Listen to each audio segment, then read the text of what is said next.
नमस्ते दोस्तों। आज हम एक फैसिनेटिंग जर्नी पर जा रहे हैं जहां हम माइक्रोस्कोपिक दुनिया की मिस्ट्रीज को अनकवर करेंगे। आज हम साइटोलॉजी की दुनिया में जा रहे हैं।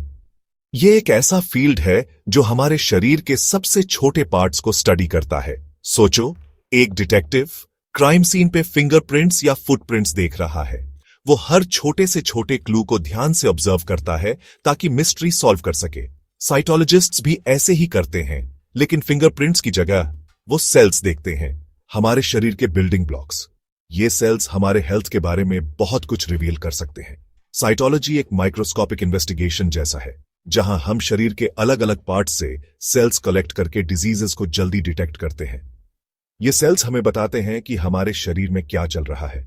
ये ऐसा है जैसे हमारे अंदर छोटे छोटे डिटेक्टिव्स काम कर रहे हो, कॉन्स्टेंटली हमारे हेल्थ के बारे में रिपोर्ट्स भेज रहे हो। ये रिपोर्ट्स हमें डिजीजेस के अर्ली साइंस को पहचानने में मदद करते हैं।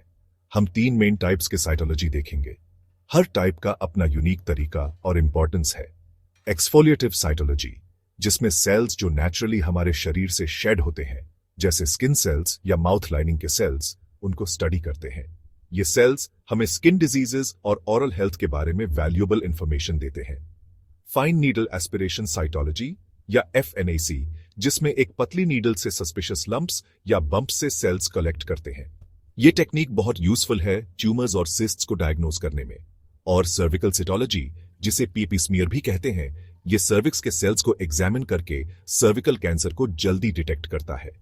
ये एक लाइफ सेविंग टेक्निक है जो महिलाओं के हेल्थ के लिए बहुत इंपॉर्टेंट है। ये टेक्निक्स डॉक्टर के किट में पावरफुल टूल्स जैसे हैं, जिससे वो डिफरेंट कंडीशंस को इफेक्टिवली डायग्नोज और ट्रीट कर पाते हैं। ये टूल्स उन्हें डिजीजेस को अर्ली स्टेज में पकड़ने में मदद करते हैं। तो क्या आप मेरे साथ साइटोलॉजी डिटेक्टिव बनने के लिए तैयार हैं? चलो शुरू करते हैं। ये जर्नी न सिर्फ एजुकेशनल होगी, बल्कि आपको ये भी समझाएगी कि कैसे छोटे छोटे क्लूज से बड़ी बड़ी मिस्ट्रीज सॉल्व की जा सकती है। शुरू करते हैं एक्सफोलिएटिव साइटोलॉजी से, जो एक फैसिनेटिंग और इंट्रिकेट प्रोसेस है। जो डिटेक्टिव हमारे बॉडी के नेचुरली शेड होने वाले सेल्स को एनालाइज करता है। ये सेल्स हमारे बॉडी के हर हिस्से से शेड होते हैं, जैसे स्किन, रेस्पिरेटरी ट्रैक्ट और डाइजेस्टिव सिस्टम से। ये ऐसा है जैसे हमारे बॉडी के छोड़े हुए क्लूज ढूंढना, जो हमारे हेल्थ के सीक्रेट्स बताते हैं। ये क्लूज माइक्रोस्कोपिक होते हैं, लेकिन इनका इंपैक्ट बहुत बड़ा हो सकता है। इमेजिन करो, आप हर रोज हजारों स्किन सेल्स शेड करते हैं।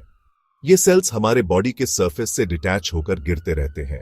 एक्सफोलिएटिव साइटोलॉजी में हम इन डिस्कार्डेड सेल्स को कलेक्ट करते हैं और फिर इनका डिटेल्ड एनालिसिस करते हैं।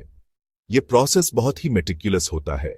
एक्सफोलिएटिव साइटोलॉजी में हम इन डिस्कार्डेड सेल्स को कलेक्ट करते हैं, माइक्रोस्कोप से एग्जामिन करते हैं और एब्नॉर्मैलिटीज ढूंढते हैं। ये एब्नॉर्मैलिटीज कई तरह की हो सकती है, जैसे इन्फेक्शंस, इन्फ्लेमेशंस या कैंसरस चेंजेस। ये कैसे काम करता है?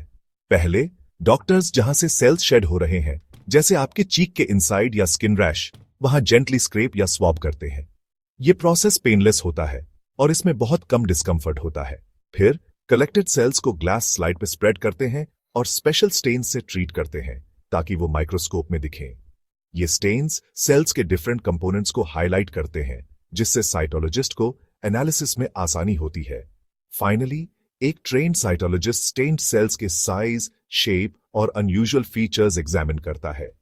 यह एग्जामिनेशन बहुत ही डिटेल्ड होता है और इसमें काफी एक्सपर्टीज की जरूरत होती है। यह क्या डिटेक्ट कर सकता है? एक्सफोलिएटिव साइटोलॉजी इन्फेक्शंस आइडेंटिफाई कर सकता है, जैसे कि स्टबन कॉफ के पीछे का कारण, चाहे वो बैक्टीरियल हो या वायरल इन्फेक्शन। ये इन्फेक्शंस अर्ली स्टेज में डिटेक्ट हो सकते हैं, जिससे ट्रीटमेंट जल्दी शुरू किया जा सकता है। ये भी बता सकता है कि स्किन रैश एलर्जी से है या किसी और चीज से। एलर्जीज और इन्फेक्शंस के बीच का फर्क जानना बहुत जरूरी होता है ताकि सही ट्रीटमेंट दिया जा सके। और कॉमन नहीं है, लेकिन ये कभी कभी माउथ या लंग्स में कैंसर के अर्ली साइंस भी डिटेक्ट कर सकता है।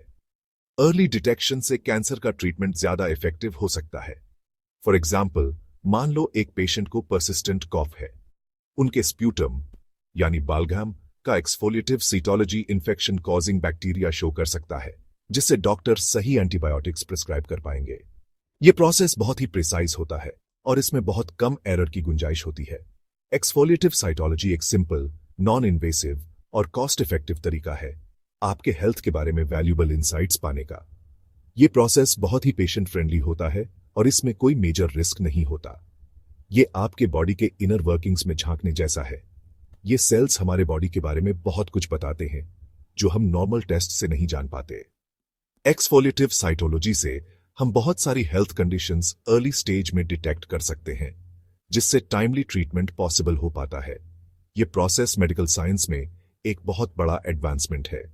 एक्सफोलिएटिव साइटोलॉजी का यूज सिर्फ इन्फेक्शंस और कैंसर तक ही सीमित नहीं है।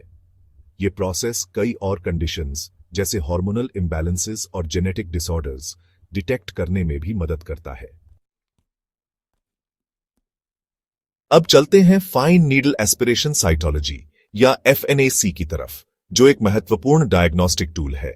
एक मिनिमली इन्वेसिव प्रोसीजर जो हमें लंप्स और बम्प्स के अंदर देखने में हेल्प करता है। यह प्रोसीजर बहुत ही प्रिसाइज और इफेक्टिव है। इसे एक नीडल पे लगे टाइनी कैमरा की तरह समझो, जो हमें सस्पिशियस एरियाज की ग्लिम्स देता है। यह हमें माइक्रोस्कोपिक लेवल पर सेल्स की जानकारी देता है। यह कैसे काम करता है, चलिए स्टेप बाय स्टेप समझते हैं। पहले डॉक्टर लंप या बम्प लोकेट करता है, प्रिसिजन के लिए कभी कभी अल्ट्रासाउंड गाइडेंस यूज करके। यह इंश्योर करता है कि नीडल सही जगह पर इंसर्ट हो।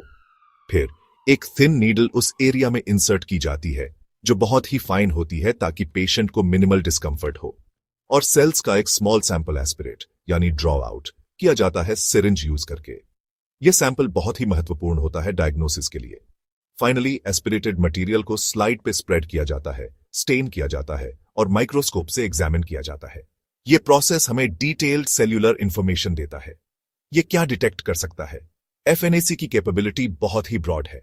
FNAC बताता है कि लंप कैंसरस है या मैलिग्नेंट, जो अर्ली डिटेक्शन और ट्रीटमेंट के लिए क्रूशियल है, या नॉन कैंसरस है या बिनाइन, जिससे अननेसेसरी एंजाइटी और इन्वेसिव प्रोसीजर्स अवॉइड हो सकते हैं। ये लिम्फ नोड्स या अदर ऑर्गन्स में इन्फेक्शंस का कारण आइडेंटिफाई कर सकता है। ये इन्फेक्शंस के सही ट्रीटमेंट में मदद करता है। ये फ्लूइड फिल्ड सैक्स, जिन्हें सिस्ट्स कहते हैं, को डायग्नोस और उनके ट्रीटमेंट में गाइड भी कर सकता है। ये बहुत ही कॉमन कंडीशन है। मान लो एक पेशेंट के ब्रेस्ट में लंप है। ये बहुत ही कॉमन कंसर्न है। FNAC बता सकता है कि ये हार्मलेस सिस्ट है, जिससे पेशेंट को अननेसेसरी सर्जरी से बचाया जा सकता है। बिनाइन ट्यूमर है जैसे फाइब्रोडिनोमा, जो नॉन कैंसरस होता है और यूजुअली कोई सीरियस कंसर्न नहीं होता, या कुछ सीरियस है जिसकी फर्दर इन्वेस्टिगेशन चाहिए। ये अर्ली डिटेक्शन के लिए बहुत ही महत्वपूर्ण है। FNAC एक क्विक, रिलेटिवली पेनलेस प्रोसीजर है जिसके मिनिमल साइड इफेक्ट्स होते हैं। ये आउटपेशेंट बेसिस पर किया जा सकता है